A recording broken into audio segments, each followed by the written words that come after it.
Okay, for today's video, good morning everyone. At ito po ang kaganapan namin kanina dito sa today's video natin na nagpipintura si Mr. Parang yan. Ayan yung nakaraan na ano niya. So, nagpintura siya at binakbak niya yung pader. At ito na nga yung afternoon. Gumanda-ganda na siya. So, minamasilya niya yan. So, actually, sa umaga, saglit lang siya nag-work dyan kasi sobrang init niya ng panahon. So, stay safe po tayo lahat. At mabuhay po lahat ng trabahador o jiva. So, ayan si Mr. Pinagkakalkal niya yung mga medyo butas-butas na gawa. So, mamasilyahan din after pipinturahan niya yan.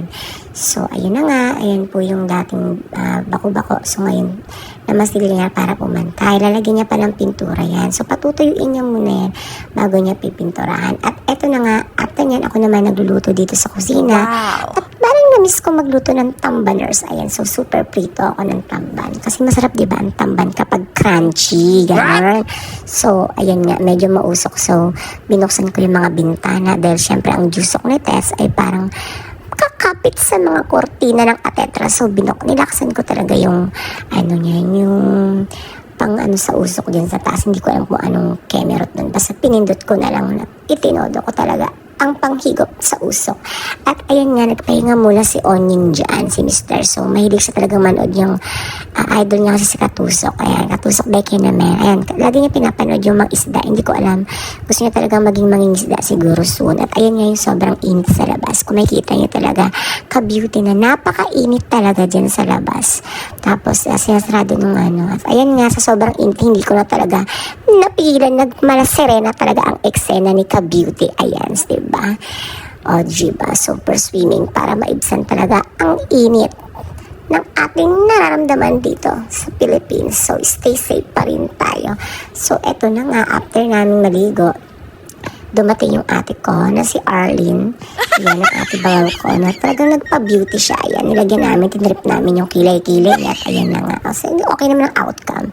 At ayan nga yung sapatos na regalo niya sa ate ko nung Pasko. At parang hindi kasya, nasipat ko. Sabi ko, akin na lang yung ganyang sneakers para yan kasi yung parang yun yung uso ngayon. So, ayun na naman, nakita ko na naman si Mr. na nanonood na naman namang isda-isdaan.